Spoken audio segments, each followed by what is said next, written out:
Olá pessoal, vamos para mais um vídeo aí no canal. Sempre lembrando você que já é inscrito, verifica a sua inscrição, sininho das notificações. Você que está chegando agora, se inscreve no canal, dá essa moralzinha aí para mim. Dê o seu like ou o seu dislike conforme você achar melhor. Comente aqui embaixo, pessoal, porque a opinião de vocês é importante, ok? Só não venha me xingar não, seu abusado. Não venha me xingar. Tá certo? Então vamos lá, pessoal. Vou falar um pouquinho aqui a respeito do debate de ontem, né, na Rede Globes. Na Rede Globes, né? E um detalhe muito interessante, que na verdade, assim, praticamente não houve um debate, né? Foi mais uma lavação de roupa suja do que um debate propriamente dito, né? Enfim, é o que a gente está acostumado a ver, né? É sempre a questão do establishment contra o Bolsonaro, etc. Né? O Bolsonaro contra a Rapa, né? E ontem não foi diferente também, evidentemente, com exceção do Padre Kelmon, né, que entrou ali na disputa, né, desde o último debate da Band lá, da Band não, do SBT, perdão, que entrou, né, como se fosse uma espécie de cabo eleitoral do presidente ali, né, segundo a Soraya Tronic, ok? Enfim, pessoal, mas assim, teve pontos interessantes ali no debate, principalmente o primeiro bloco ali, que eu achei que foi sensacional, né? A questão do presidente ter falado, esfregado fatos, né?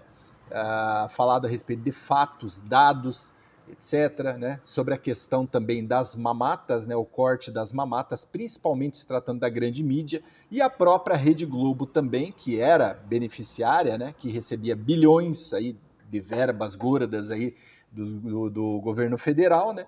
E essa mamata também foi cortada, né? Acabou. Ou seja, o próprio Bolsonaro sapateando na cara da própria Globo, né? Em seu território.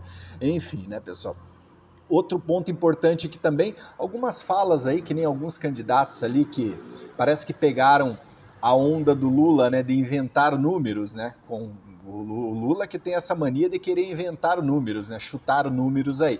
Até a própria candidata Soraya Tronic, ontem ela falou sobre a questão das mortes durante a pandemia também, né? Diz que foram mais ou menos em torno ali de 130, o Brasil tem hoje 130 milhões de órfãos. Quer dizer, o Brasil hoje tem uma população estimada de 216 milhões de habitantes, né? Então, praticamente, se você aí que está me assistindo, se você é pai, você já morreu e você não sabe.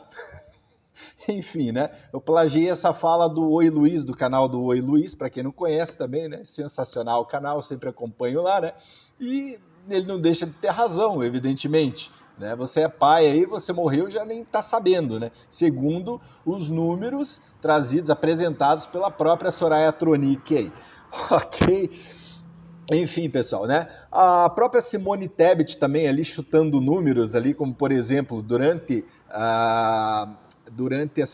o seu debate ali com o ex-presidiário ali, né? A mesma também disse o seguinte: enquanto nós estamos aqui conversando, abrindo aspas para ela, né? Enquanto, Lula, nós estamos aqui conversando, estamos aqui debatendo, 3 mil árvores estão sendo arrancadas da Amazônia.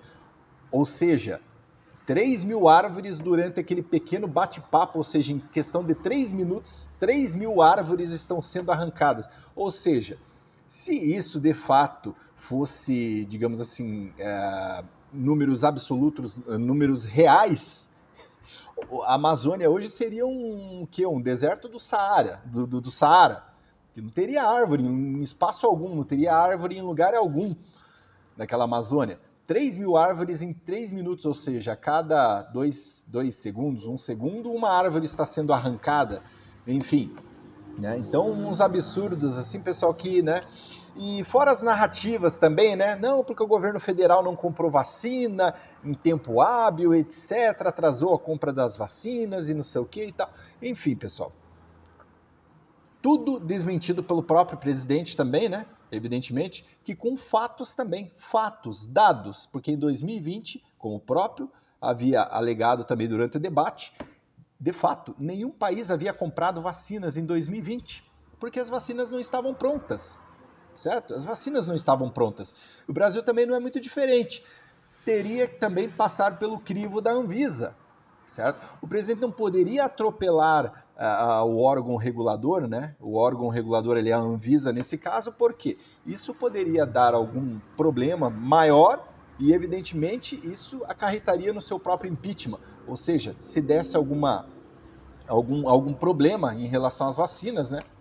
As pessoas estão sendo vacinadas, eles estão morrendo por morte decorrente da própria vacina. O que aconteceria? Quem que seria o responsável? O próprio presidente. Por quê? Ele simplesmente passou, ele simplesmente atravessou, né?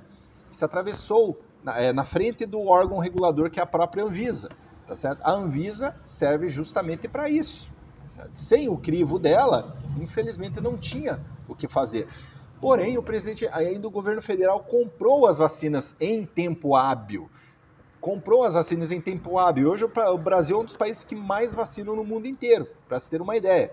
E foram sim compradas as vacinas. Então, assim, são narrativas atrás de narrativas, narrativas falaciosas, tá certo? Que infelizmente pega muita gente desinformada, muita gente que é desinformada, que não acompanha, não está acompanhando, ou escuta uma narrativa dessas. E infelizmente o que a pessoa vai pensar? A pessoa, ela de fato, ela vai acatar aquilo na qual ouvira primeiramente, né? Infelizmente a mentira acaba vindo por primeiro, né? É assim que funciona, né? Sobre a questão do orçamento secreto, mais uma vez o presidente tendo que desmentir com fatos sobre a questão do orçamento secreto, mais uma vez Simone Tebet e Soraya Tronic batendo na tecla do orçamento secreto. E o presidente já avisou 500 mil vezes nos debates que o orçamento secreto não cabe ao governo federal, e sim do parlamento. Isso é uma lei. As leis são criadas por quem? Pelo parlamento. Não é via decreto.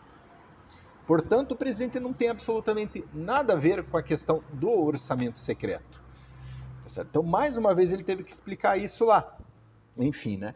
Mas, é como falei aqui, né? Como eu venho falando em muitos vídeos aí, né? Questão das narrativas, né? As narrativas. Esse é o modus operandi que a esquerda utiliza, né? Muita hipocrisia, etc, etc, enfim, né? Enquanto, pessoal, nós estávamos vendo o debate ontem, né? Eu vi aqui, hoje eu tava dando uma lida aqui, né? E eu vi que uma boa notícia aqui, inclusive, né?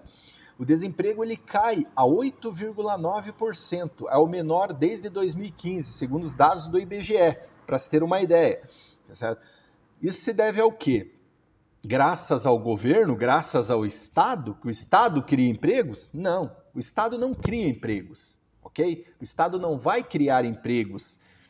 O Estado simplesmente, qual que é a função do Estado? O que o governo federal hoje, o governo do presidente Jair Bolsonaro está fazendo? É não atrapalhando a iniciativa privada, é não atrapalhando a livre iniciativa, ok? Ele está reduzindo, enxugando a máquina pública, reduzindo impostos, cortando impostos, etc. Enfim, e para quê? Para poder atrair investimentos para o país. Atraindo os investimentos, tanto internos quanto externos, isso faz com que gere empregos, ok? Isso faz com que vá gerar empregos, isso faz com que gere renda, inclusive, para se ter uma ideia, aumentou também um pouco a renda per capita. Está dentro dessa matéria aqui também, que lembrando vocês que as matérias de todos os vídeos aqui que são citadas, eu deixo sempre o link na descrição aqui para vocês poderem acompanhar depois, ok? A renda per capita do brasileiro hoje, no último trimestre, ela aumentou, ela foi para R$ 2.713, certo? Por família. Quer dizer, é uma boa notícia, pessoal. Isso mostra a questão da recuperação econômica do país, né? Não é à toa que o Brasil está entre os primeiros, ali, entre os 6 primeiros ali dos países que mais têm se recuperado economicamente falando, ok?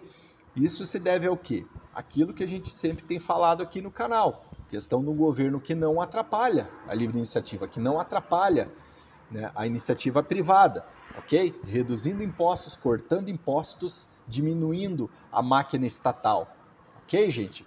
Então, isso faz com que gere emprego, com que gere renda, né? É mais gente empreendendo e etc. E torna-se aquele círculo virtuoso, né? Que nós estamos que nós já bem sabemos aqui, né? Isso, no caso, trilha o caminho da prosperidade, né? Isso faz com que toda, digamos, a nação que tenha esse método, né, da questão da livre iniciativa, do liberalismo econômico, isso faz com que a nação ela se torne próspera, ok? Economicamente falando. Tá certo, pessoal? Então, fica o recado de hoje aí para vocês. Fiquem com Deus e até a próxima.